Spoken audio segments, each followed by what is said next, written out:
I was looking into different direction on the autism topic. One of them is the Neanderthal theory, which is interesting, but you have to take it with a grain of salt. But it is fun to look into it. However, first I want to read a quote from Olga Bogdashina. I like her very much, and she is one of the few to write about the difference between pseudo-autism and true autism. Quote, "We can see autistic symptomatology in cases of sensory deprivation or sensory impairments.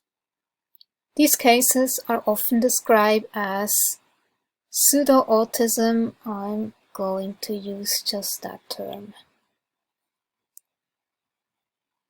The difference between true and pseudo-autism lies in possible recovery from pseudo-autism if appropriate sensory stimulation is provided, in contrast to true autism, where, despite stimulation, there is no complete recovery.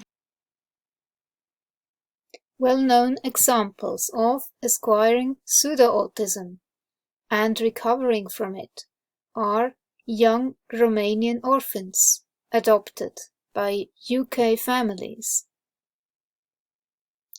Michael Rutter and colleagues followed the development of 165 Romanian babies, most under 12 months of age, in the adopted families.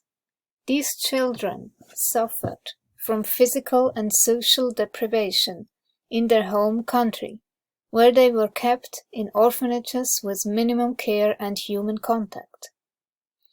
On the arrival to the UK, the children were assessed and many autistic symptoms were reported, including preoccupation with sensations of smell, taste and touch, impaired language development and social unresponsiveness. With the intervention they received from their adoptive families, the majority of these children showed a remarkable recovery and were indistinguishable from normally developing children of their age. Those who were over 12 months old when they arrived in the UK, i.e. those who experienced deprivation for much longer, however, remained slow and idiosyncratic in their development and could not easily catch up with their peers. Thanks to detailed accounts of Jean-Marc Gaspard, Itard, we learn the fascinating history of a boy who was found in a forest in France. The boy was first seen in 1797 in the woods near Lacan. The villagers caught him twice, in 1797, 1798, but the boy managed to escape. He was captured again in early 1800 and this time was held. The boy, thought to be about 12 years old, was examined and labeled as idiot, imbecile. Itard, a young physician at the time, took on the challenge of studying Victor's condition and rehabilitating him. Based on Itard's reports on the boy's descriptions and reactions to intervention and other papers written about him, it has been suggested that Victor might have been autistic. As Victor never acquired speech, just a few words to ask for food, and maintained his autistic behavior that could not be much improved despite systematic education, he would have been described today as low functioning. The question is, how could a low functioning autistic boy survive alone for at least 2 years in the wild and could not live independently in a society among people. Did social rules and conventions disable him? Just a thought. Recovery from autism. There have been reported cases of full recovery from autism following different treatments. These seem to contradict widely accepted assumptions that autism cannot be cured. To defend this assumption, some researchers argue that those who recover might be misdiagnosed in the first place and actually were not autistic. Others claim the recovery is possible as these children have become indistinguishable from their normally developing peers. However, how can we account for many adults who are diagnosed only in their 30s or 40s and who have been indistinguishable from their peers and did not know they were autistic before the diagnosis? As they were born with ASD but not diagnosed, they did not think they were autistic. They discover their condition only late in life, and the diagnosis helps them understand the invisible to others difficulties they have experienced. Are they self-recovered in childhood but feeling they are still ill in adulthood? Just a thought. Are high-functioning people with autism and AS disabled by society? Concept of disability is relative to a particular environment, both cultural and biological. If environmental expectations change or they are put in a different environment, people with high-functioning autism may not necessarily be seen as disabled.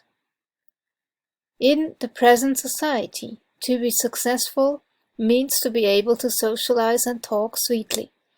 Many employers, especially in non-industrial and non-technological fields, prefer sweet-talking, polite, politically correct employees. They might not be very clever, but pleasant in company. Oh, it can be so annoying. As such, institutions do not deal with rocket science. It does not matter if the employees are incompetent in their field. Exactly, that's so annoying. It is more important that they comply with social rules. And that's where we have gone so wrong in the current situation. In this context, people with high-functioning autism have no chance to succeed. They may be capable and inventive, but still they will be socially disabled and, hence, unemployed in the field of their expertise.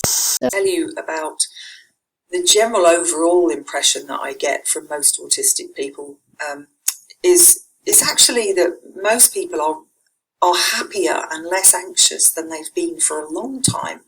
And this goes for children as well. Often the children aren't, obviously they're not at school, and school is the main source of a lot of distress for a lot of autistic children. And I think for some families it's been quite a shock to see the difference in their children positively when that child is not being pushed into that regime of school, which is entirely overwhelming on all levels: people, change, environmental factors. And I think for some families this has been a really useful opportunity, if you can call it that, to actually understand that it really is the environment in all senses that are causing a lot of those stresses to the children. I think also another thing that people have said is that they're having such a great time, maybe because for some people we're a little bit less socially connected. maybe we don't miss people as much or as many people. Maybe our need for that socialization is much less.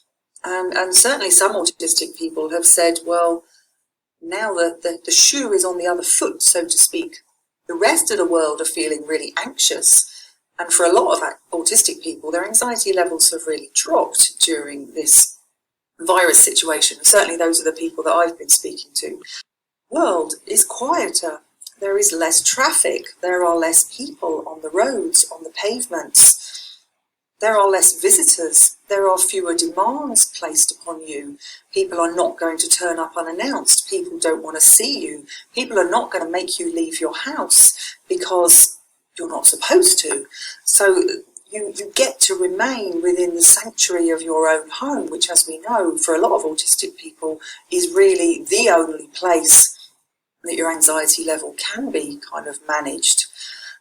The other things around going out and doing your shopping, big one, I guess, for a lot of autistic people is the loss of support. So if you're reliant on carers, on family, on other people, it may have been very difficult for you to meet your basic needs and get your food and all of those kinds of things, which is obviously hugely stressful and hugely difficult.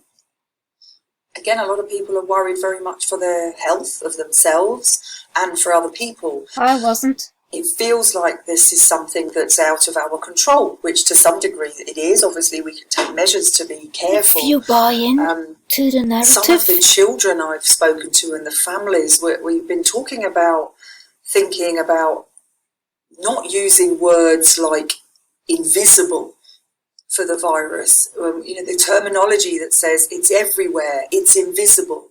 And for some of these children, taking that very literally means that you can't possibly have any control over it because you can't see it and it's everywhere. These are not helpful ways of describing it because it kind of tells you that you have no agency and no means of doing anything about it, which obviously we know that by taking certain measures to some degree that we do. So that lack of agency, that's for sure a big trigger for me.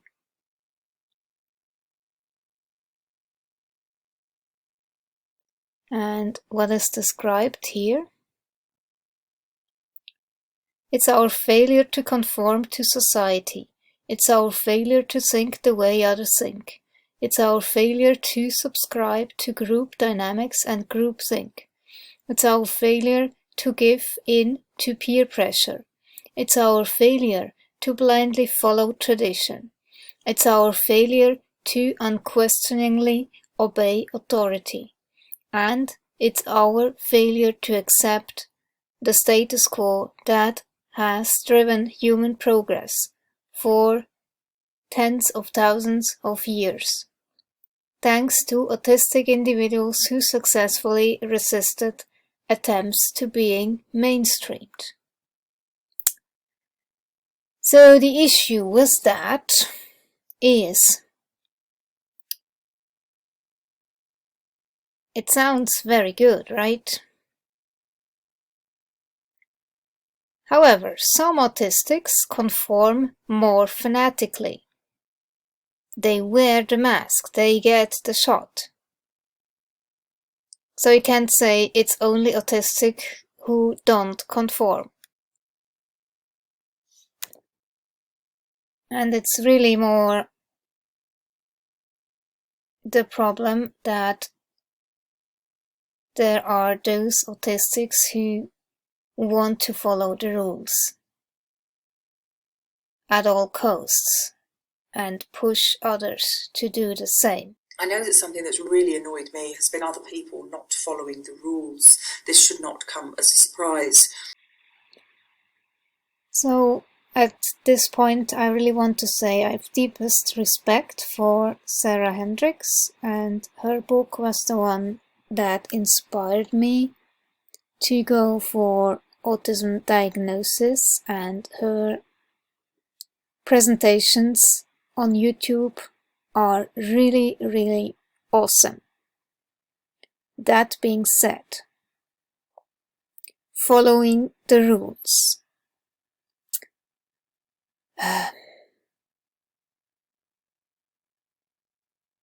I have come to realize at some point that there is a lot of grey in between following the rules, which is human nature. We are living beings, and rules are dead stuff made by people who maybe just sat in their offices not thinking a lot about stuff, just implying those rules. So during all my experience at work, I've seen what that can do to people. For example, in the offices where they did the calculations of a company, they just believe that the workers are the ones stealing stuff. I don't know, it has certainly people who do that, but you can't just throw everybody into the same basket. But those in the offices just make a new rule. Suddenly, you have to wear all the cashier, the printer, and the credit card machine on a belt on your body, plus your purse. So that's heavy. And for me, that was a threat to my health. Okay? So I went to my doctor to get an exempt, so I don't have to wear this stupid belt, because I really get migraines when I have additional weight on my body. So it was really a health issue. Migraines and fibromyalgia and back pain and all that, and feeling exhausted, that's no fun. It has direct influence on my quality of life. So, I will not follow such a rule, right? Even though if this rule was made by a superior, and it is expected that we, the workers, would follow the rules. But again, if it is about body agency,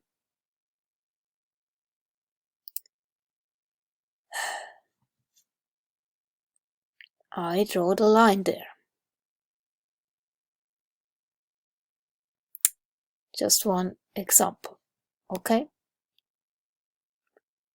And then if rules coming from somewhere who are so stupid and really make no sense, and go against science even,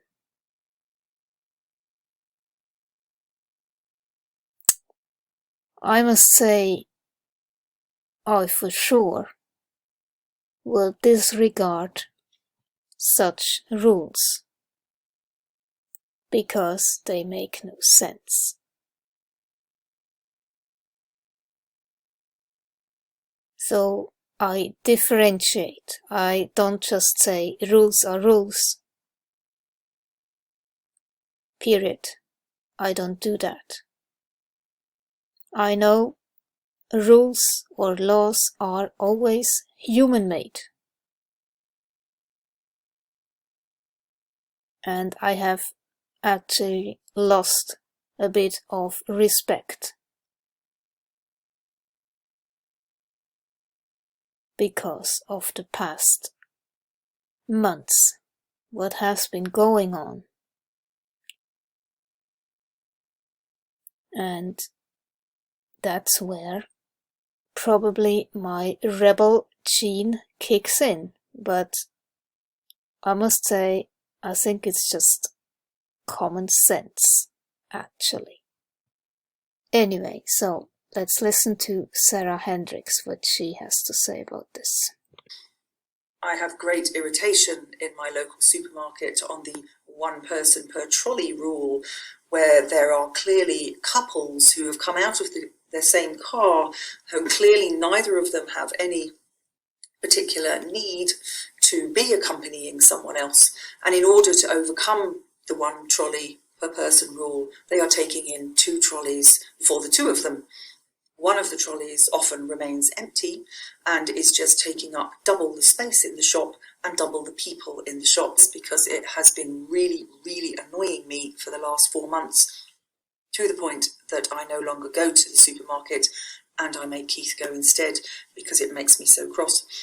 I'm quite tempted to get a job in my local Aldi just so that I can stand by the door and tell people that they are not following the rules. This is what I mean. What's the point of having rules if you're not going to either follow them?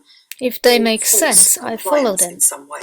If they don't make sense... And it's not true that the left hemisphere is this little hard-nosed thing that's down to earth. It's actually not very down to earth at all. In fact, in some senses, the right hemisphere is more in touch with reality. Well, if this isn't then so much as a debate about what the 2 hemispheres do, but rather how the 2 hemispheres do what they do, what are the differences in the left and the right at the end of the day? Well, I mean, perhaps it would be worth mentioning that they have obvious, observable structural differences. They have different architecture to the cells, they respond differently to neurotransmitters, so they're obviously different, and they're divided in this way. And I started to look at what the differences were in birds and animals, because they also have divided brains. And it turns out that this has to do with attention. I think importantly, attention sounds, cognitive scientists often talk as though attention is just another function, but actually it grounds our reality. Things only come into being for us when we attend to them, and how we attend to them changes what it is we find. So it's not just that things out there dictate to us a certain kind of attention that's appropriate to them, that's correct, but also the kind of attention we pay changes what we find when we look there. And in birds and animals, there's a Darwinian explanation for why they have to do 2 things at once and keep them separate. Can I give you an illustration? Well, I'm guessing this is eating and trying not to get killed at the same time? This is it. Okay. Correct. But I mean, if you think about, the easiest example is to think of a bird trying to pick out a seed against a background of grit. It's got to focus clearly on something that it's already prioritized and knows it wants, and it goes for it and gets it. And but at the same time, if it's going to stay alive, it's got to have a completely uncommitted, open attention for anything that might exist, including obviously predators. And there's a very good body of knowledge about birds and animals showing that they quite reliably use their left hemisphere, their right eye in most of these creatures, to focus on these detailed things that they want to manipulate, and their right hemisphere, their left eye, to look out for the broader picture. Okay. The title of your book is about the relationship between the right and the left hemispheres, the master and his emissary. Which is which? Well, again, contrary to what people imagine, the master is not the left hemisphere. The master is actually the right hemisphere that is silent. It doesn't have control of speech, but it sees more of the picture and understands more than its emissary, the left hemisphere, that it needs to keep a certain distance from. It needs that left hemisphere to go and do important work on its behalf, but it mustn't get involved in that work. The difficulty is, because this emissary, very bright, very efficient at doing what it does, thinks it knows everything. It's that it doesn't know what it is that it doesn't know. Without the other hemisphere to put it all into context. Exactly. And so there is a progression in all things. The right hemisphere grounds our first experience of something. Then there's an intermediate phase of processing in the left hemisphere. As things become familiar, they get categorized, they get abstracted, they get systematized. But then there is this very important third phase of the return of that information to the right hemisphere, which is able to put it into a global context. And the problem comes that sometimes this process stops with the left hemisphere. And increasingly, I think, our reliance on knowledge that makes us powerful, that comes from being able to dissect the world, makes us think that the left hemisphere knows everything when it clearly doesn't. But are all the things that we prize, not all the things, is much of what we prize about contemporary Western society based in that left hemisphere?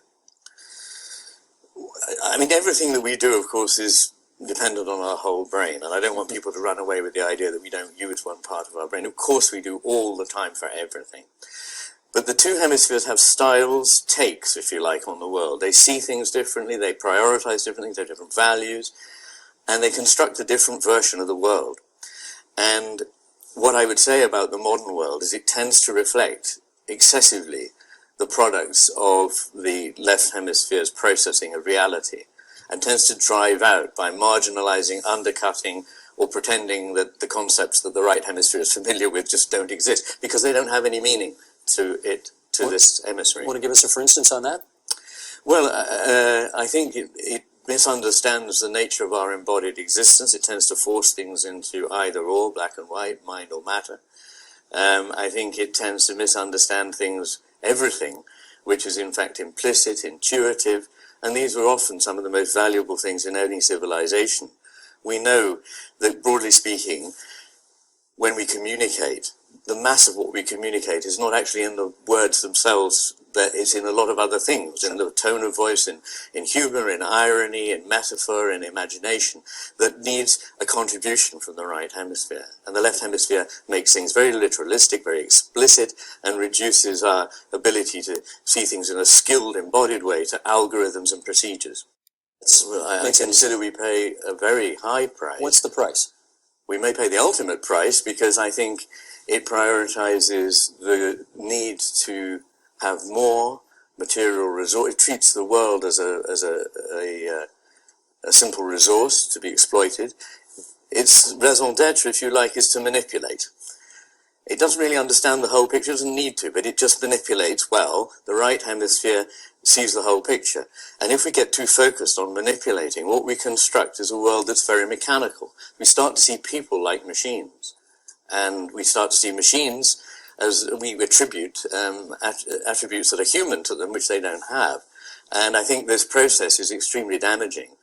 It's causing us to think that we're acting rationally towards certain goals, and then we're surprised when, paradoxically, those goals are not achieved. Where it's all roses and songs and dances and superpowers.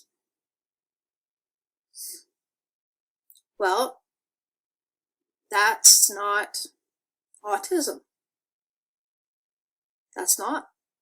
That might be something else, but autism isn't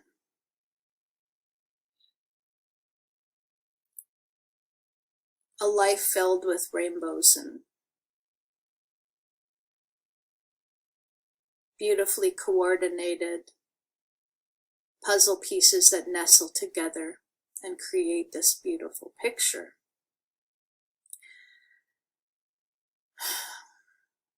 We can capture and savor every beautiful moment that we experience as autistic people. However, in between those moments that are worthy of savoring is enormous suffering and internal chaos and darkness, not rainbows. There is something that autistic people have in common, a lot of them, but not all, that is like this thread that is like woven, is that the right word, between us. And that thread is like the element of nature that exists within us that compels us towards it and towards each other in a very primal way.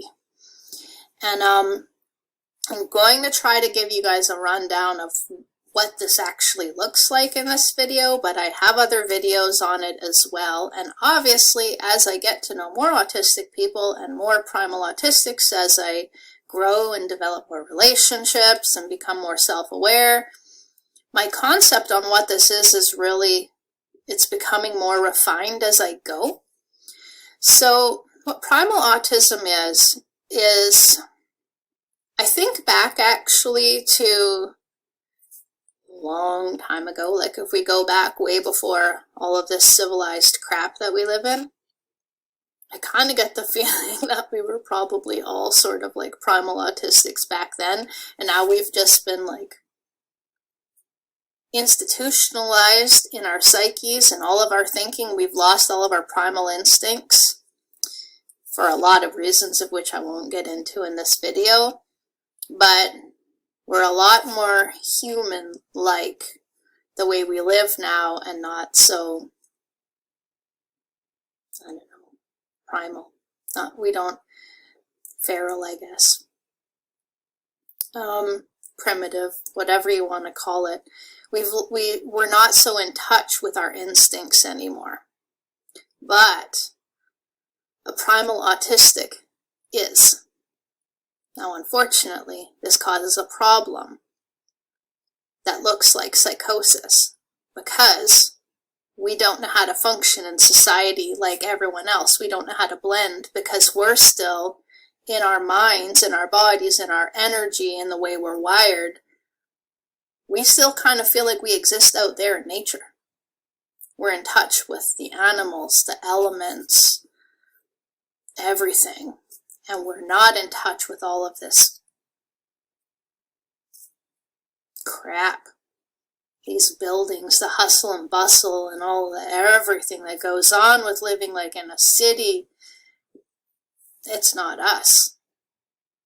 And so here we're trying to function like a normal, neurotypical, politically correct, upstanding citizen doing our, little robotic life like a cookie cutter person in this robot world, and we can't pull it off.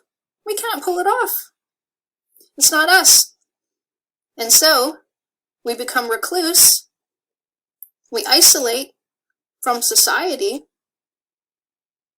because we don't fit into it. So what other choice do we have? We haven't been given an alternative to that. We were born into this society of which we do not belong.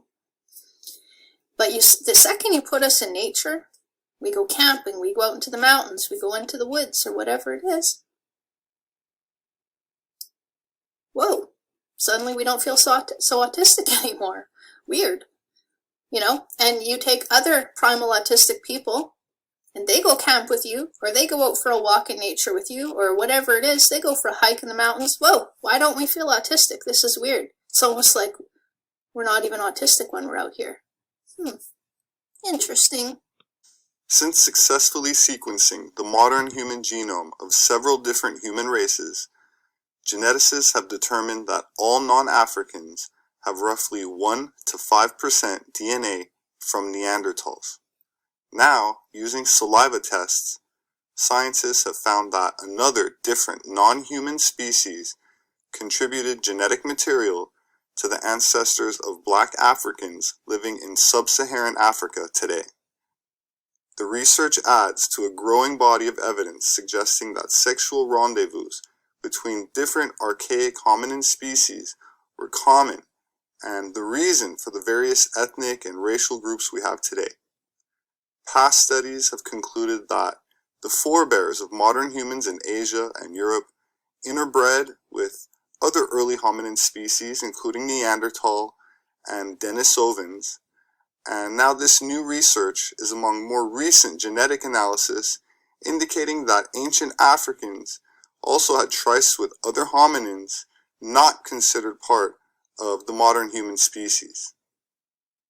Dr. Omer Gaukuman, PhD, Assistant Professor of Biological Sciences at the University of Buffalo College of Arts and Sciences, says, and I quote, "It seems that the interbreeding between different early hominin species is not the exception, it's the norm. Our research traced the evolution of an important protein that is found in saliva," he says.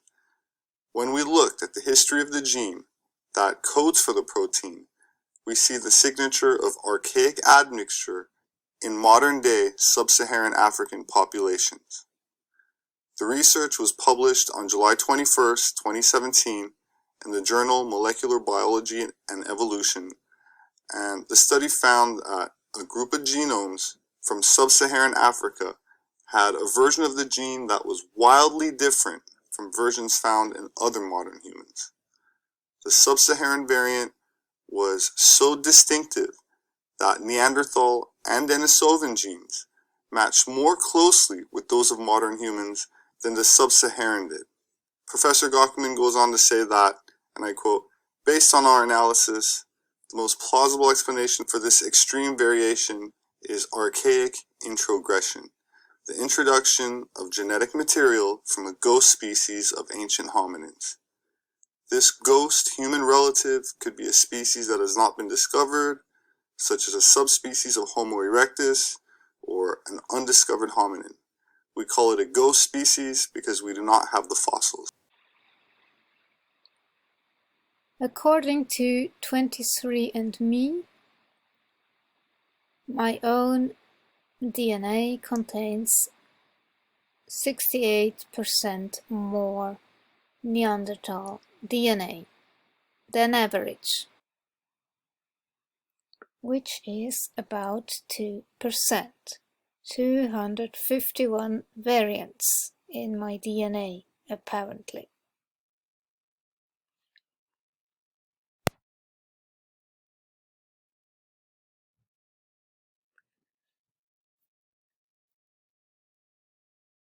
So that's actually what most people have.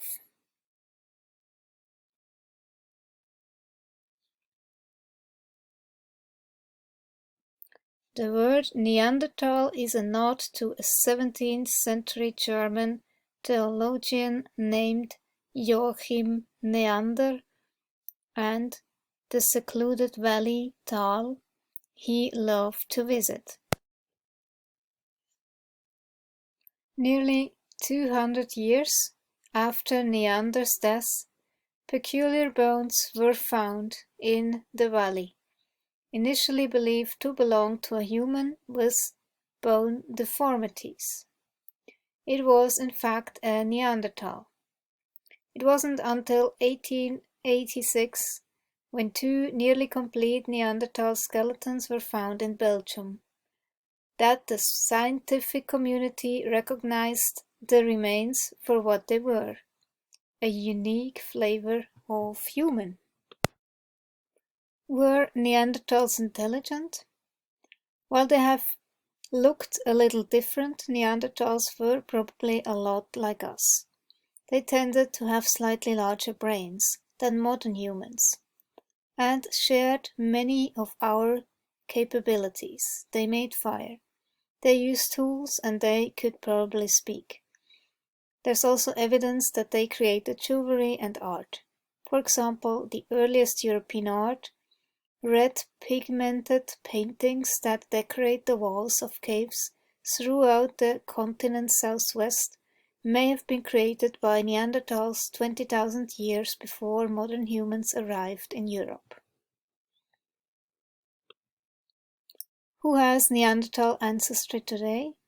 European, Asian, and indigenous American populations today have 1 to 2% Neanderthal DNA. Tell a little more about this idea of neurodiversity and how it relates to Neanderthals. We have in our own population a variety of individuals who cover a spectrum of neurodiversity, meaning that they're high-functioning autistics, dyslexics, even bipolar have been major world leaders and thought leaders despite or possibly because of their neurodiversity. The Neanderthal has actually left traces in the genome of modern humans. There are several areas related to mental development, for example, mutations which lead to autism or schizophrenia. We might find additional highly optimal, these are not like these are mutants. So we see that autistics are not only intact, but they happen to be superior. Some of the ways in which autistics are superior to normal people would be useful for science. Considered autistics as perceptual experts. So they're perceptual experts. They are perceptual experts. And the face is also stuck forward, really far relative to the brain case. When comparing boys with autism to typically developing boys, she found significant differences in face shape. They have a broader mouth. The divot above the upper lip seems to be broader, as well as sort of the mid-face region. The brains of children with autism are actually larger. The brain development of modern human babies differs significantly from that of the Neanderthals. Neanderthals did have bigger brains than us, but they didn't have bigger brains than the people who followed them in Europe. Those people's brains were expanding. The modern human with a Neanderthal, this Neanderthal skull just goes back and back on the occipital cortex, the part that's related to vision. And I used to joke around about having a gigantic internet trunk line going deep into my visual cortex. Being attracted by symmetry is something that has been commented a lot about Neanderthals. It appears that they were made by Neanderthal as opposed to Homo sapiens. We didn't really think that Neanderthal made art. And so, yes, we're not sure, but this is also 10,000 years older than the other oldest pieces of art we knew about. Since he was a toddler, Dane has been able to draw with extraordinary precision. Here are some of my own Celtic knot mandalas. I have been drawing them since 21.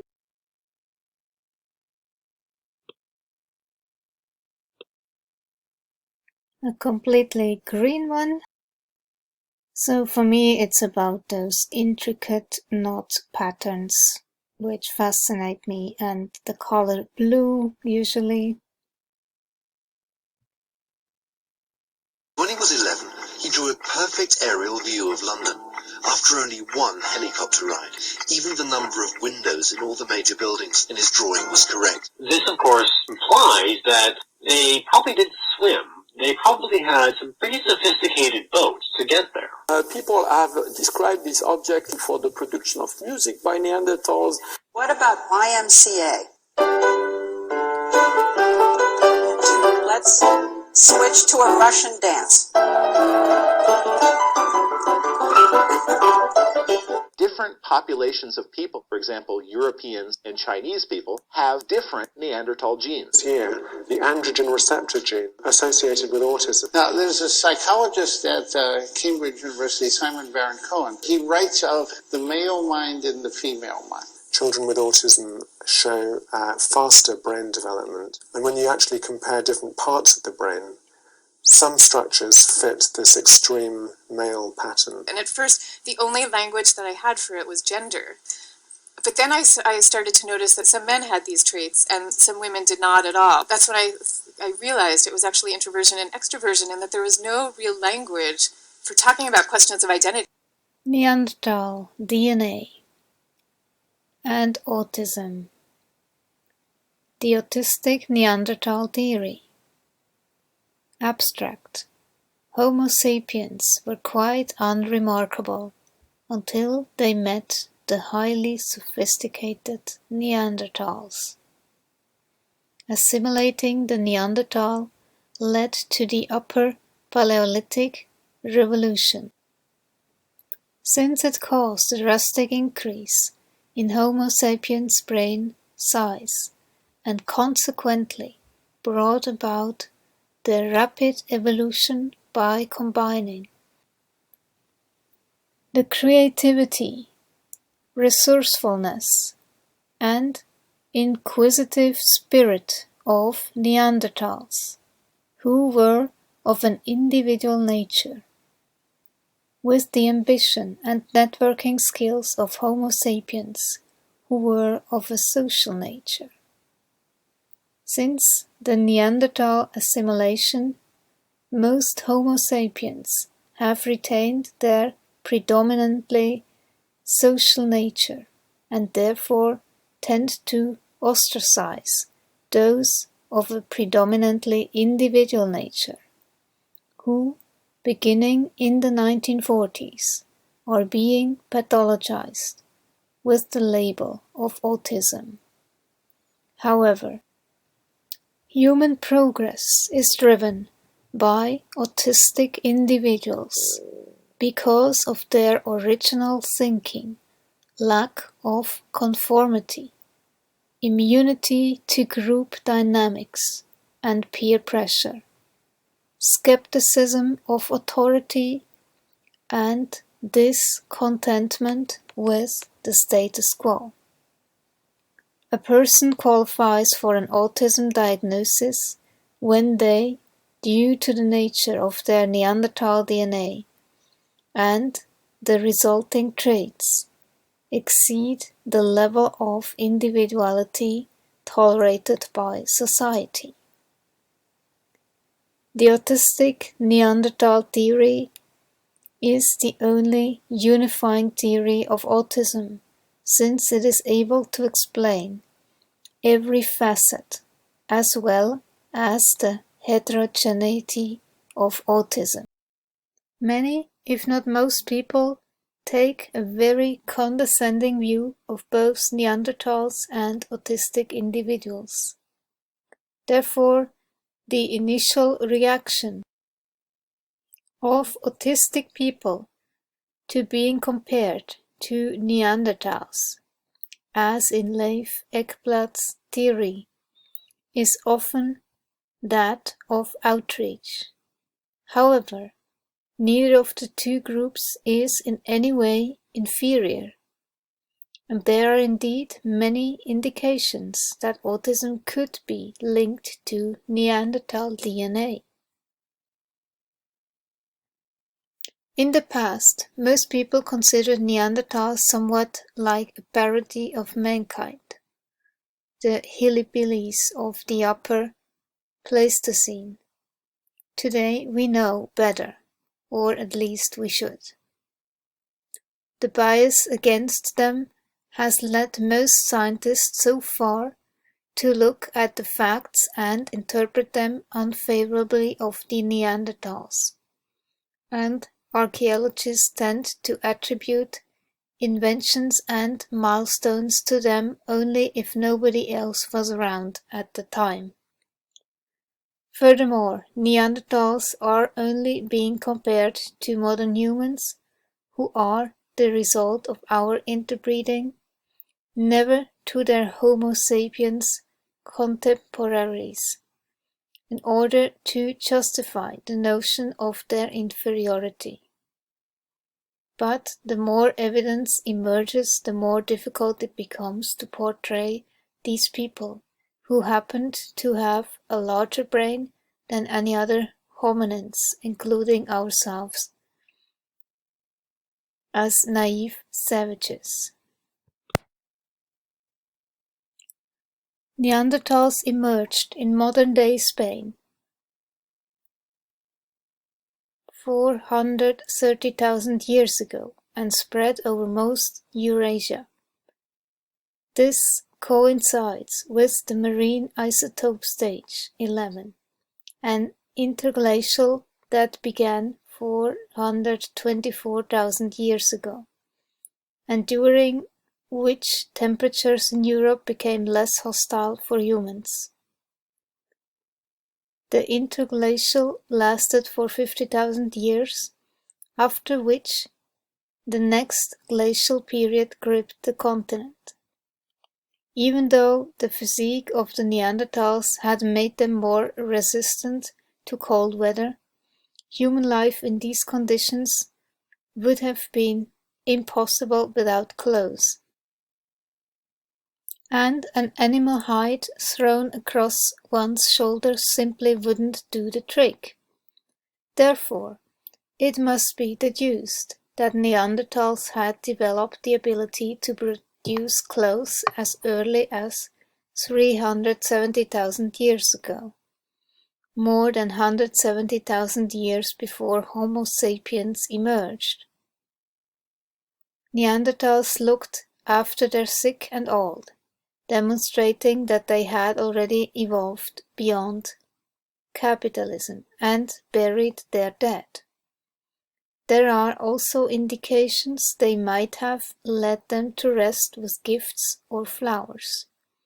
And the Shanidar cave in Kurdistan is thought to be a Neanderthal graveyard.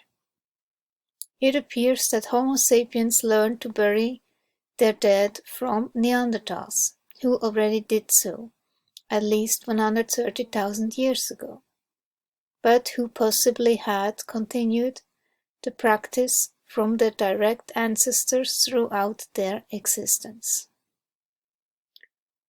The earliest known burials of Homo sapiens took place around 100,000 years ago, in the Kouafse and Eskol caves in the Levant, an area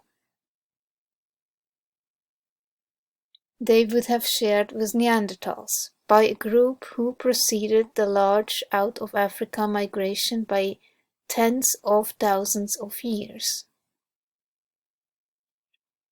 They may simply have copied the custom from the neighbors, as well as their Mousterian industry. But there is more to it. Although classified as Homo sapiens, in the meantime, they were initially believed to be Neanderthals due to their distinct Neanderthal features, such as their brow ridges and projecting facial profiles. This suggests that these people were already the result of interbreeding, and their disappearance would indicate their assimilation by Neanderthals or their return to Africa due to the cooling climate. The second scenario would also count for the presence of Neandertal DNA in African populations. Unfortunately, it hasn't been possible to extract DNA from them to settle the question of their species. While vegetables seem to have been a regular side dish, Neanderthals were carnivores who specialized in big game such as bison and reindeer. Many of them lived in the mountains where they cornered herd animals from which they chose their prey. Some of them were also quite partial to seafood, including dolphins and seals, who may have used projectile spears. It seems they produced wooden tools as well, which sadly don't fossilize. In order to attach stone spearheads to wooden shafts or knives to handles, they developed a strong adhesive from the heated bark of birch trees in a technique which has not been duplicated with the resources available to them until 2017, making them the first known people who have employed chemical synthesis, at least 200,000 years ago. They lit fires. In contrast, there is no evidence of Homo sapiens having been able to make fire, rather than merely use and control it prior to Neanderthal contact. And while most of the known Neanderthals lived in caves, some of them constructed buildings from mammals' bones.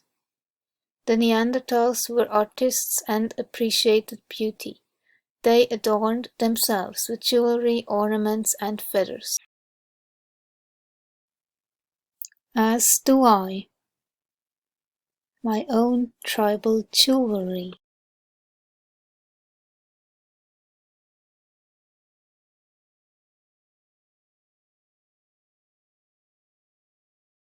Native Americans, who have the same profile,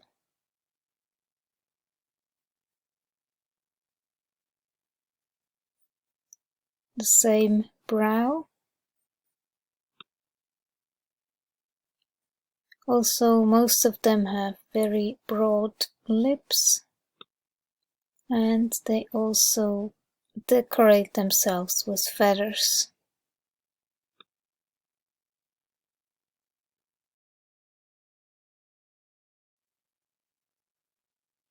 According to David Reich, a geneticist at Harvard Medical School and a member of the research team, the new DNA sequence also shows that Native Americans and people from East Asia have more Neanderthal DNA, on average, than Europeans.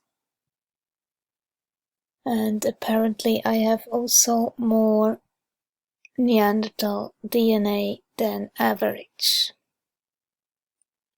Interesting. As a kid in particular, I felt very drawn towards Native Americans. Here I am in Spain, on vacation with my parents,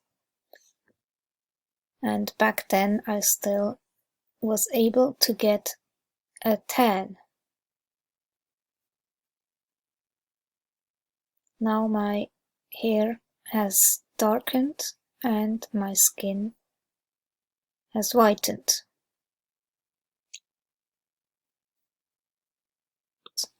And created cave art. Neanderthals are the inventors of string, hearts, herbal remedies, the Lissoir makeup, and the world's first musical instrument, a bone flute. And this is what it sounds like.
Neanderthals, just like autistic people, were of an individual nature. Although our lacking social nature is considered a disorder by most, it also brings with it an increased ability for independent and creative thinking. Thinking outside the box, recognition of patterns, spatial intelligence, attention to detail, focus, skepticism of authority figures, immunity to peer pressure, group dynamics, and opinion packages, and a lot more.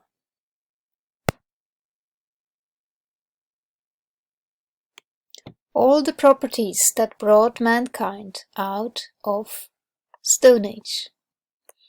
In his solitary forager hypothesis, the author argues that this autism advantage may have been useful in the past. However, mankind would take a great leap backward if these abilities were to disappear. As I pointed out in this article, it's our failure to conform to society. It's our failure to think the way others think. It's our failure to subscribe to group dynamics and groupthink. It's our failure to give in to peer pressure. It's our failure to blindly follow tradition. It's our failure to unquestioningly obey authority. And it's our failure to accept the status quo that have driven human progress for tens of thousands of years, thanks to autistic individuals who successfully resisted attempts at being mainstreamed. So, yeah, definitely I have all those characteristics. And that's why, yeah, I always do my research and then I look at both sides of a coin, not just one side, in order to really get the picture. Literally. You have to look at everything. Especially when one side is pushing an agenda. You have to look at all the hidden information. Go look for it. Do the legwork.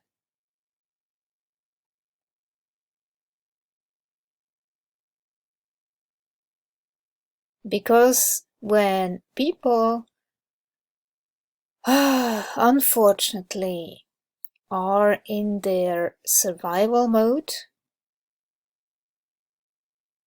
meaning in fight, flight, or freeze, that's the reptilian brain that takes over. And then prefrontal cortex is offline. Reason goes out the window. And then there need to be some people around that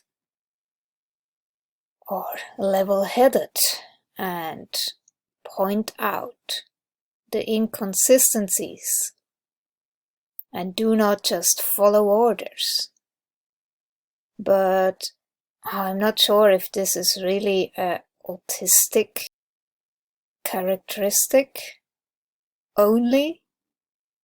As Ian McGilchrist pointed it out, that there is a tendency towards left brain dominance, which is exactly what people call autistic.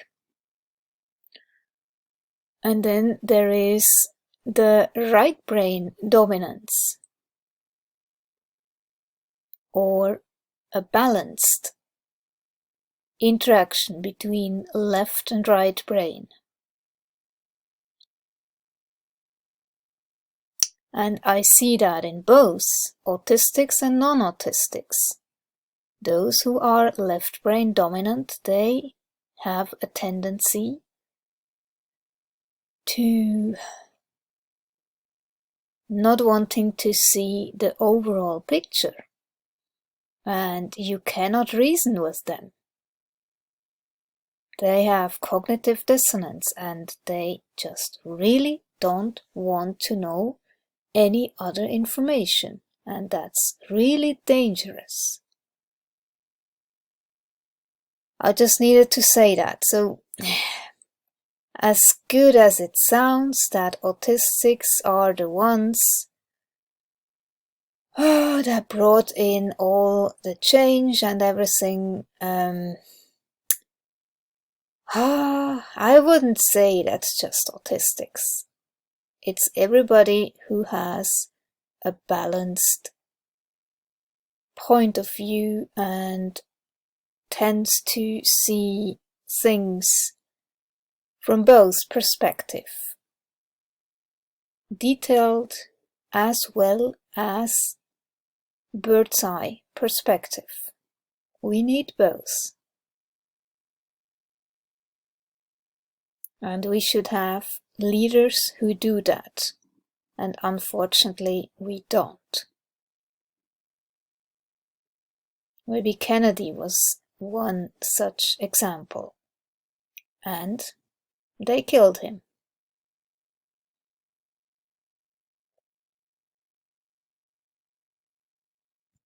So, just to show what I mean, a world in which left brain dominance has won out, by Dr. Ian McGilchrist. The impersonal would come to replace the personal. There would be a focus on material things at the expense of the living. Social cohesion and the bonds between person, and just as importantly, between person and place, the context in which each person belongs, would be neglected, perhaps actively disrupted, as both inconvenient and incomprehensible to the left hemisphere acting on its own. Resentment would lead to an emphasis on uniformity, identification, would be by categories, socio-economic groups, races, sexes, and so on, which would also feel themselves to be implicitly or explicitly in competition with, resentful of, one another. Paranoia and lack of trust would come to be the pervading stance within society, both between individuals and between such groups, and would be the stance of government towards its people. Reasonableness would be replaced by rationality, and perhaps the very concept of reasonableness, which becomes unintelligible. There would be complete failure of common sense, since it is intuitive and relies on both hemispheres working together. Anger and aggressive behavior would become more evident in our social interactions. Since of all emotional states, these are the most highly characteristic of the left hemisphere, and would no longer be counterbalanced by the empathic skills of the right hemisphere. One would expect a loss of insight, coupled with an unwillingness to take responsibility, and this would reinforce the left hemisphere's tendency to a perhaps dangerously unwarranted optimism or positivity, that positivity movement. And whenever you try to reason, it's like talking to a wall. You cannot pierce through this positivity shit. And that's also really difficult then to make yourself be heard or seen in the right perspective. When a therapist, for example, just lives on cloud 9, pink fluffy unicorn stuff, you cannot get through to them.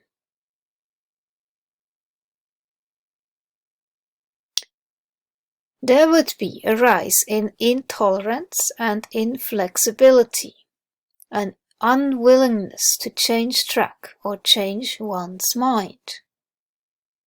Above all, the word and the idea would come to dominate. Yeah, we see that now.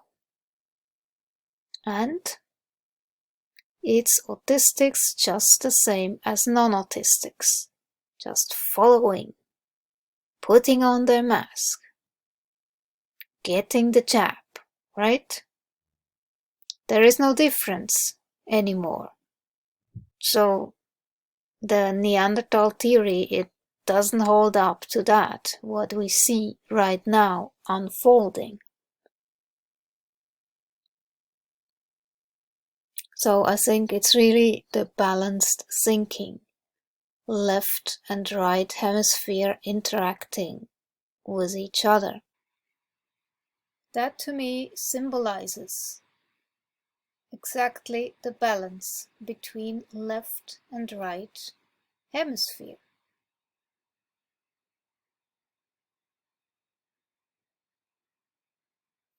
And that's an ancient Taoist symbol.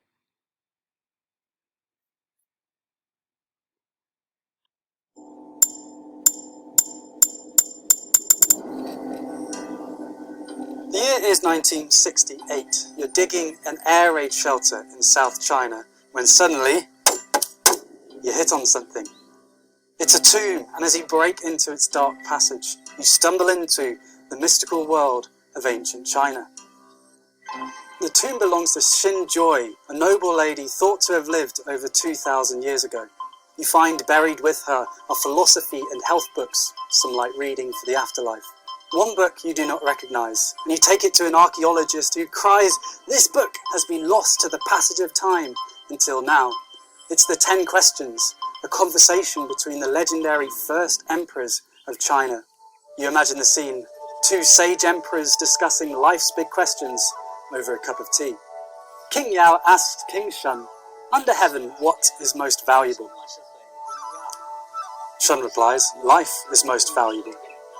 Yao then asks, "How then can we live long and live well?" Shun replies, "Cultivate yin and yang." Yin, yang, okay. I find this symbol fascinating, and it dates back to the first emperors of China, and thousands of years later, Master Gu says that even today, it can help us find balance. So, I want to learn more about it, and I happen to know there's a group who have mastered the art of balance down the valley next to the river. So if you'd like, you can join me on a hike, and we'll see if we can get there, and on the way, learn more about the wisdom of yin and yang.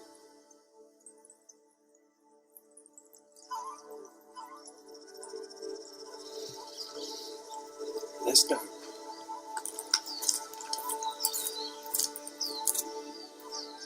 Bye-bye. 中午见。谢谢。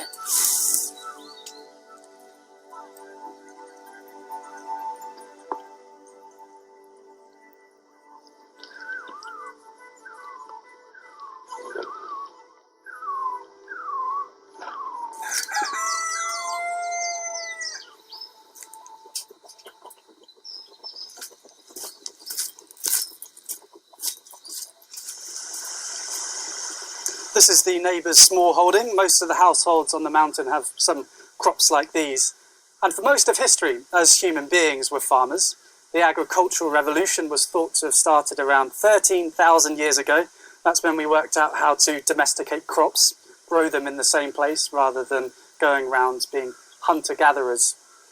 And when you're a farmer, it's really important that you pay attention to the sun, how it moves.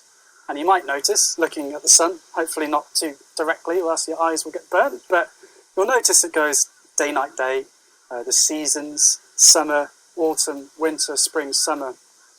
And China's earliest thinkers from thousands of years ago, noticing this rhythmic alternation, concluded that the universe itself was rhythmic, a dance between yang, the sun, the heavens, the masculine and fire, and yin, the moon, the earth, the feminine, and water.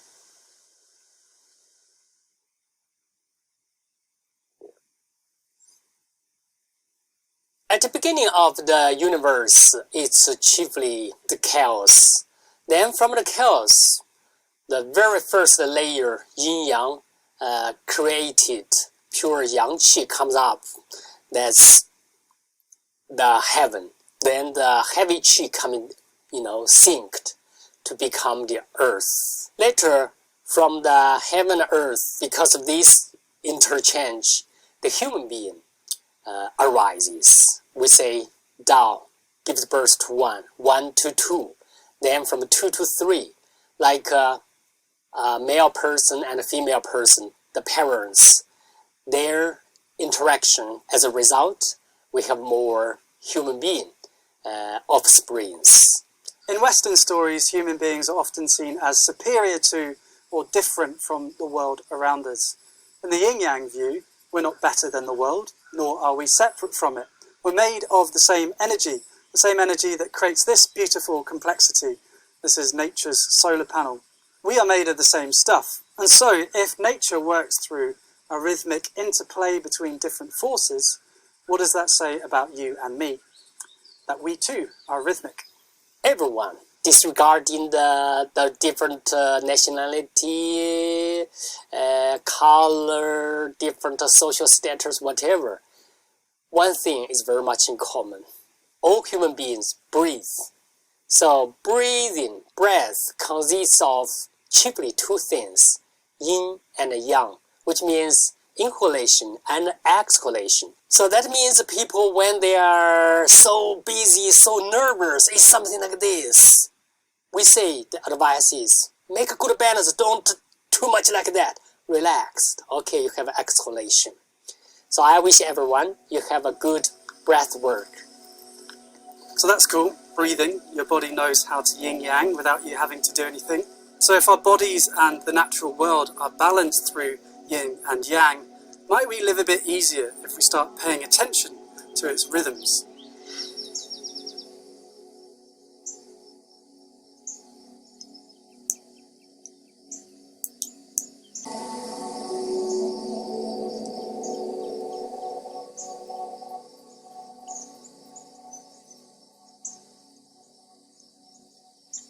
I really like that this temple is a ruin. Isn't it ironic that the god of wealth didn't accumulate enough dosh in order to pay for his palace?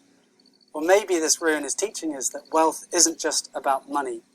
The Taoists, the philosophers often associated with the yin-yang, talk about how being rich isn't just having the dosh, it's about having the time and the freedom to connect with friends and family and do the things that give you joy. In my life, I've often struggled to be able to do the things that give me joy because of procrastination, the allure of Facebook and Reddit and YouTube and compulsively scrolling on my phone. You know, there's teams of engineers in Silicon Valley whose job it is to get us addicted to social media.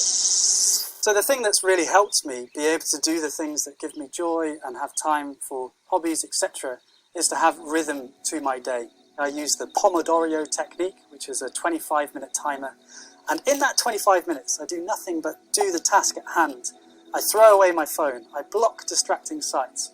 If I have any ideas, I write them down and come to them after the session.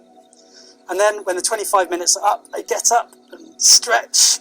Maybe I'll reward myself, I'll have a little dance. And then you'll find if you do that, when you come back into the next focus session, you've got much better attention. So then, doing the things that give you joy is not about intensity or how long you work. Instead, it's about the rhythms that you carve out.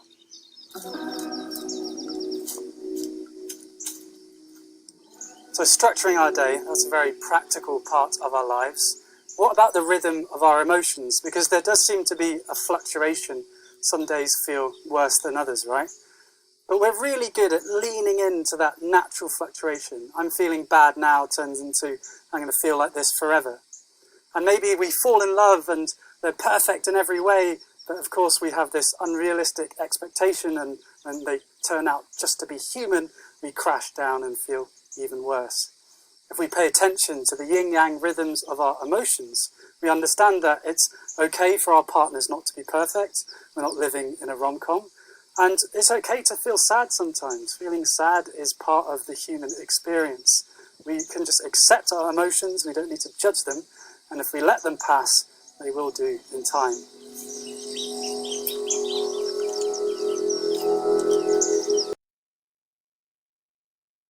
Regardless of being autistic or not. Cultural history and tradition and what can be learned from the past would be confidently dismissed in preparation for the systematic society of the future, put together by human will. The body would come to be viewed as a machine, and the natural world as a heap of resource to be exploited. And be aware, Ian McGilchrist wrote that 10 years ago, okay? 10 years ago.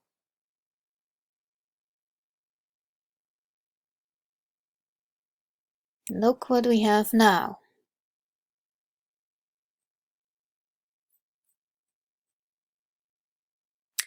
Yeah, but I still sympathize with the primal autistic theory, because that's what I really see. There are some autistics that are more of a balanced nature, and then there are the extremist autistic who are very black and white, very fanatic, and you can call them the dark autistics. And you cannot reason with them. And then they will call you out. They will tell you you are gaslighting them. You are tone policing when you call them out on their behavior. So they just turn it around, deflect, deny. And that's what we see happening in the world as well. There are still scientists at this very moment who claim that Neanderthal could not speak, that he had no language, and that he did not interbreed with Cro-Magnon or modern man. There are still scientists who claim that Cro-Magnon never learned how to ride a horse. These evolutionists refuse to come out of the cave. As enlightening as these findings are, the authors still claim that these two populations lived side by side by as much as 10,000 years without interbreeding, which could seem plausible if you're convinced you're dealing with a pre-human group and a human group. The truth is, however, that we're dealing with men as modern as you and I. Recent sequencing of the Neanderthal genome has conclusively shown that not only did Cro-Magnon and Neanderthal interbreed, but that all current Caucasian and Asian populations share Neanderthal genetics. The article abstract follows. DNA sequences from ancient specimens may in fact result from undetected contamination of the ancient specimens by modern DNA. And the problem is particularly challenging in studies of human fossils. Doubts on the authenticity of the available sequences have so far hampered genetic comparisons between anatomically archaic Neanderthal and early modern Cro-Magnoid Europeans. Conclusions. The Pugliese 23 individual carried a mtDNA sequence that is still common in Europe, and which radically differs from those of the almost contemporary Neanderthals, demonstrating a genealogical continuity across 28,000 years, from Cro-Magnoid to modern Europeans. Because all potential sources of modern DNA contamination are known, the Pugliese 23 sample will offer a unique opportunity to get insight for the first time into the nuclear genes of early modern Europeans. With over 2 decades of studying anthropology, I can say that there exists no greater fairy tale, no greater fiction ever told than the obsolete out-of-Africa hypothesis, which states that Europe was populated around 35,000 years ago by magically mutating monkeys from Africa. The fossil record and now modern genomic sequencing of all modern races, as well as ancient hominids, tell a very different story. Sequenced the genome of a 37,000-year-old individual from Europe, meaning it's one of the oldest modern humans found in Europe. And this genome basically reveals three different things. First of all, and this is very surprising, we can see that all the major genetic components present in living day Europeans were already present in Europeans 37,000 years ago. And that changes the whole concept of how Europe was populated, where we previously thought, well, it was massive movements of people from outside into Europe providing genes. Now the data suggests, no, there was like this meta-population of people stretching all the way from Europe to Central Asia, exchanging genes in a very complex network with each other. We now know that the earliest modern humans to populate Europe, that is to say, Cro-Magnon types, were identical to certain modern European populations, with the exception that Cro-Magnon had a slightly larger cranial capacity and was a bit taller than the average. If that's the case, then when did all this supposed evolution take place from other anatomically correct hominids from Africa? There is no transition, as we are told by the Darwinian religion. Instead, the DNA and actual fossil record tells a very different story for how humans of the Holocene came to be. Anthropologist Susan B. Martinez has a doctorate in anthropology from Columbia University and is author of The Mysterious Origins of Hybrid Man, Crossbreeding, and the Unexpected Family Tree of Humanity. She claims that modern humanity did not evolve, but is a mosaic of mixed ancestry, the results of eons of crossbreeding and retrobreeding among different groups, including Cro-Magnon, Neanderthal, Denisovans, hobbits, giants, and other as of yet undiscovered hominins, which fall under the general category of Homo erectus. Let us listen to this brief excerpt on what she has to say about the ancient interracial cross-species interbreeding and the origins of modern races. How did the different types or races of man, if you will, appear on the planet? By hybrid mixes.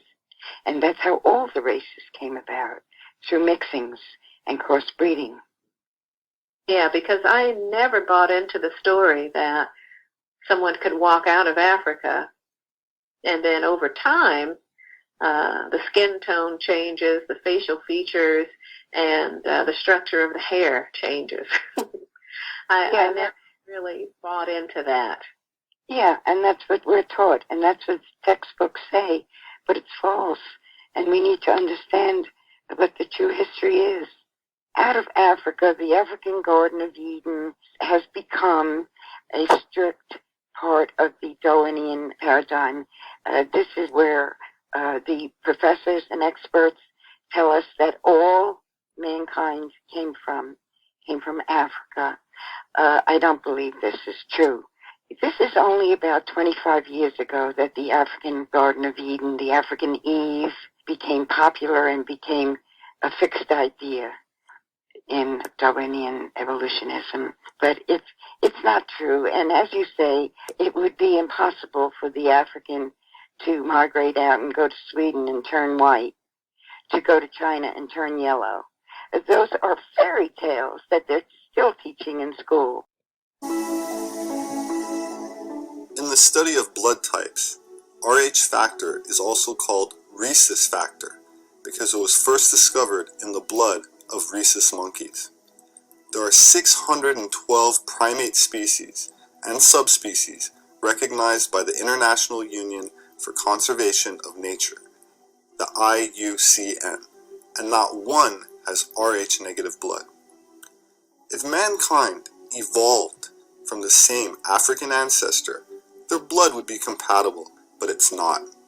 Nearly 85% of all human beings have Rh positive blood, yet all royal families have Rh negative blood.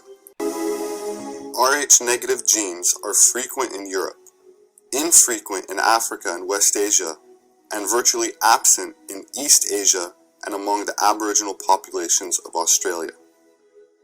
By looking at Rh-negative blood type frequencies in different population demographics, it might become possible to identify a geographic origin. On a national level, Australia tops the percentage of Rh-negatives with 19%. Among some of the blonde tribes still living in the Atlas Mountains of Morocco, called Berbers, that percentage is doubled to 40%. Now keep in mind, it's restricted to certain local tribes in Morocco. Another group with legitimate claims of the highest Rh-negative blood are the Basque of the Pyrenees Mountains, reported in different publications as having up to 32% depending on location. The people of Northwest Ireland and the Western Islands of Norway all have between 16 and 25%, while the Lapps of Norway and Finland have around 7%. The frequency of Rh-negatives in Scotland varies between the low number of 10% on the Moray coast to 30% Rh-negatives in the Inverness regions of the West Coast. That said, there are many populations of Jewish people, such as the Jews of Iraq, which also rank amongst the densest Rh-negative tribes in the world. Comprehensive studies of blood types in the Americas show that the Mayans, Incas, and natives of Chile have had 5 to 20% of the population being Rh-negative. So what about other hominin pre-modern human genomes that have been sequenced? Do we know the blood type, for example, of Neanderthal? The answer is yes, we do know, and no, Neanderthal is not Rh-negative. Not only that, the Neanderthal specimen tested was not even a recessive carrier of the gene, which makes sense because East Asians have a much higher degree of Neanderthal genetics than Europeans, for example, and virtually no incidence of Rh-negatives in their population, compared to Europeans, which have a very high degree. Rh-negative blood arises in Cro-Magnon first, at the same time as domesticated animals show up, bow and arrows in the archaeological record, clothing, and many other attributes of civilization, including agriculture, which did not spontaneously pop up in different regions, but was spread or diffused by this same Cro-Magnon type people, which can help to explain why all royal families are of this haplotype. The term white supremacy is often attributed to a racist emotion or attitude by the media, but to an anthropologist, there's no civilization without agriculture, which allows for massive populations, armies, etc. Nestled in the mountains between France and Spain, there's a semi-isolated population of native European people that have long puzzled anthropologists, linguists, and historians because although they are Caucasoid, they do not fit in with the rest of the European population. Their language, for example, is distinctly unique in Europe and not related to any other Indo-European language. But that's not the only thing that's unique about the Basque. The Basque turned out to also be unique in terms of blood. Prior to the advent of genetic research tools, investigators used the ABO blood groups to study the relationships between human populations as well as their migration patterns. Each person's blood is one of 4 major types: A, B, AB, or O. Blood types are determined by the types of antigens on the blood cells. Antigens are proteins on the surface of blood cells that can cause a response from the immune system. The Rh factor is a type of protein on the surface of red blood cells. Most people are Rh positive. Those who do not have the Rh factor are Rh negative, which compromises about 15% of the world's population, but appears in much higher percentage among the Basque, which as a population contain among the highest levels of Rh negative blood in the world. Basque people currently inhabit the area surrounding the Pyrenees Mountains, where Cro-Magnon man left behind some of his and her most famous artwork over 30,000 years ago. But exactly who are the Basque and where did they come from? I decided that a great place to find out is the University of Nevada, since it houses the Center for Basque Studies. This organization is primarily a research center that conducts and publishes on Basque-related topics such as anthropology, history, cultural studies, etc. Here's what they had to say about the Basque people and their origins, and this comes from their website's frequently asked questions. Question: where did the Basque come from? No one knows exactly where the Basque come from. Some say they have lived in the area since Cro-Magnon man first roamed Europe. Some say they are descended from the original Iberians. More fanciful theories exist as well. One is that the Basques are the descendants of the survivors of Atlantis.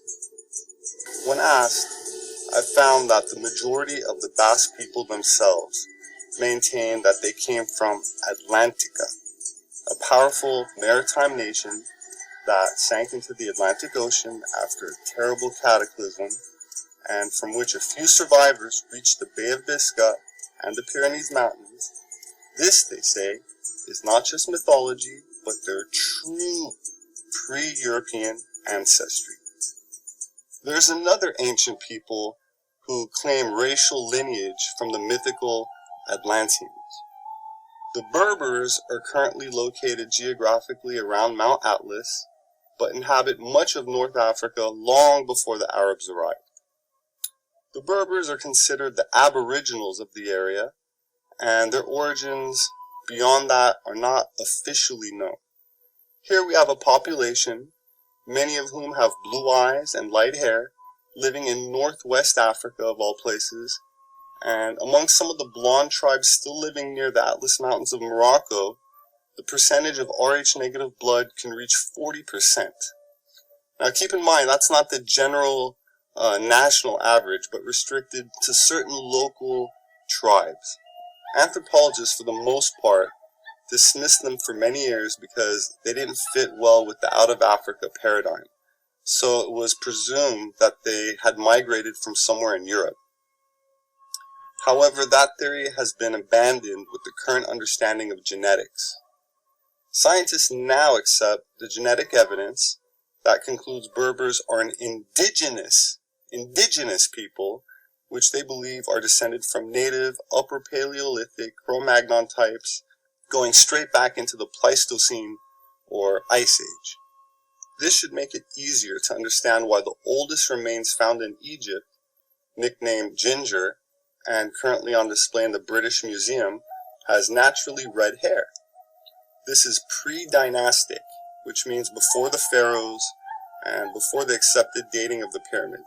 Tritheism is a word that comes from the Greek, meaning three divinity. And in antiquity, as well as in certain forms of neo-paganism, the triple goddess is a deity or archetype viewed as a triunity, or three distinct aspects or figures united in one being.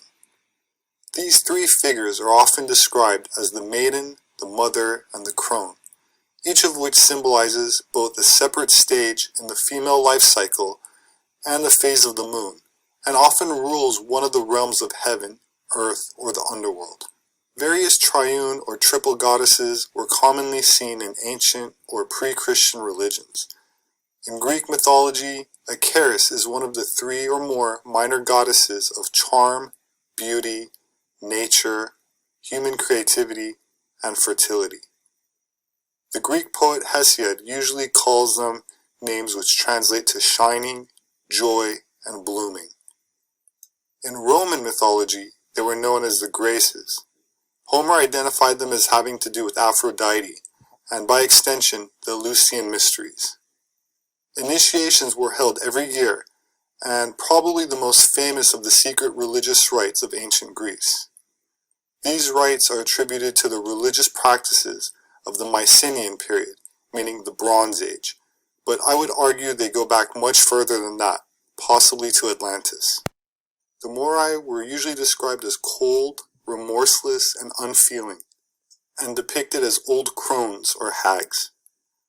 In Norse mythology, the Norns are female beings who rule the destiny of gods and men, twining the thread of life. They set up the laws and decided the lives of the children of men, and it's often been inferred that they ruled over the past, present, and future. In younger legendary sagas, the Norns appear to have been synonymous with witches, and they arrive at the birth of the hero to shape his destiny. In Wiccan traditions, the goddess takes threefold form, and as we discussed earlier, as aspects of maiden, mother, and crone, aligned with the phases of the moon cycle as waxing crescent, the full moon, and the waning crescent, and also represent the three phases of a woman's life in terms of physical reproduction, before, during, and after the body's ability to have a child. But while a woman will proceed linearly through these phases in a literal sense during her lifetime, each aspect of the triple goddess has qualities that all of us, male and female, resonate with at various points in our lives. That said, the threefold form of the goddess could be said to reflect the complexities of the human psyche, as well as the cycles of birth, life, and death experienced by all people on earth. There were many goddess temples in the pagan world. Over a period of time, as society became more patriarchal, the goddess temples came under increasing pressure to change, and their core teaching became unacceptable to their rulers, so they were forced to continue their goddess teaching in secret. So the goddess teaching became the mysteries. As the goddess temples were forced to teach their followers the teachings as decreed by the patriarchal rulers, they could only give out their goddess teaching to trustworthy followers whom they knew wouldn't betray them to the authorities. These secret teachings, which anthropologists attribute to fertility, is really a veiled reference to a sacred act, which, when performed correctly, is regarded as a way of communing with the divine and reaching a higher wisdom, a word which in Greek is Sophia. Sophia, or wisdom, is a central idea in Hellenistic philosophy and religion, Platonism, Gnosticism, and esoteric Christian theology. It represents the secret mysteries that are at the core of all secret societies, such as the Knights Templar, who introduced the Black Madonna symbolism into Europe after their time in Jerusalem and the Middle East. This became known as the occult, which means hidden knowledge. Alchemy was an important part of the occult movement by claiming to work at either turning base metal into gold or finding the elixir of immortal life.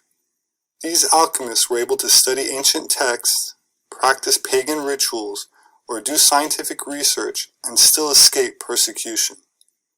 Because the authorities wanted more gold or a recipe for eternity, they left the alchemists alone and even financed them, hoping that they'd achieve what they claimed they could do, which was a very clever move by the secret goddess movement.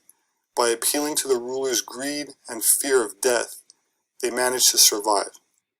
The Chinese Taoists were also alchemists, and Taoism was originally a goddess-based philosophy, but because of persecution, it had to externally change itself into a patriarchal religion. This practice was also taken up by the Sufi, which held the secrets of the goddess within Islamic countries, which at one point in time were called Aryan countries, and finally brought to Europe, surviving even in the not-so-secret societies, such as the Masons. When a brother has proved to be trustworthy, he is taught alchemy as represented by the god Mercury. Then, if he is proved worthy, he is taught about the triple goddess of pre-Christianity. Then, if that is acceptable to him, he finally learns about the Great Mother of prehistoric times, where he will finally learn the true origins of Freemasonry. What is surprising is how clearly they show this in their symbolism. In this Masonic drawing, we see the 7 liberal arts and sciences. What we have to ask is, why do women represent them? In an age when nearly all women were not given any form of education, It would make more sense to represent art and science as old men with beards, which was the usual custom in the past. But these women are bare-breasted, which would be unacceptable in real life in the time the drawing was created. So it suggests that these women were pre-Christian pagans. While it is true that many women were academics in the ancient world, the esoteric symbolism here speaks to the occult relationship between love, arousal, and creative knowledge or divinely inspired gnosis. The eighth figure completes the symbolism as 8 is the number of points on the Star of Ishtar, the primary symbol of the Babylonian goddess, as well as the Sumerian Inanna. In this Masonic drawing, we see another goddess holding up the mirror of truth. This is a reference to ancient mystery school saying, quote, "Know thyself." In ancient times, to know was a reference to the sacred act. This goddess is naked, so clearly she's a pre-Christian pagan goddess. She's coming out of a well, which is symbolic of part of the female anatomy, and water itself is also associated with the feminine. Above her head is a sun with a triangle in it, and what appears to be a dot inside the triangle, which is also known as a squared circle in alchemical terms, the philosopher's stone, which is not really about transmuting metals or about physical longevity, but about developing spiritual divine gold and wisdom pertaining to the immortality of the soul. The prophetic dreaming man is Indo-European. The ability to dream in this way was viewed as a hereditary gift that came through the blood, as in the case of wise Thorleifr Spaki, a seer of the 10th century who inherited his powers from his ancestor of the same name, who was the official seer of King Halfdan the Black.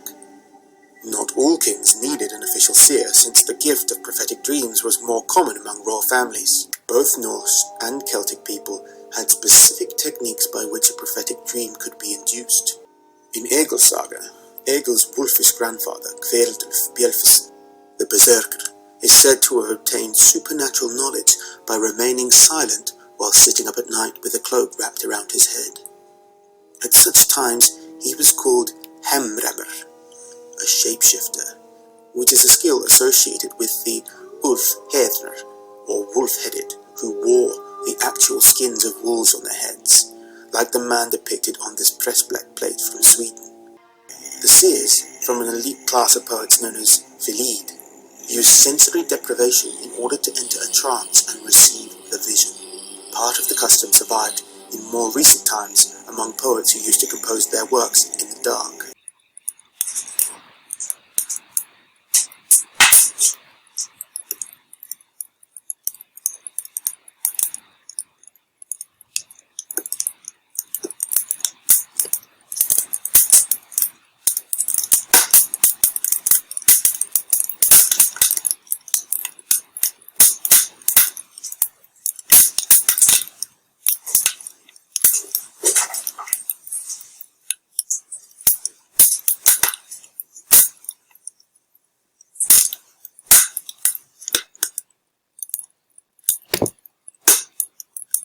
Euripides, on the other hand, writing several centuries after Homer, says that dreams are the children of Gaia, the Earth Mother, again demonstrating a telluric association, which we may connect to the aforementioned traditions. Glastonbury, near the tower, where I felt the love of a mother, embraced by Gaia, meditating in the Swiss mountains, surrounded by pristine silence. At the Blue Lake in Switzerland, grounding in the Swiss mountains. This too was an important part of the pagan procedure of inducing visionary dreams. There are many examples of pagans inducing such dreams by sleeping on the skin of an animal, like I did in the intro.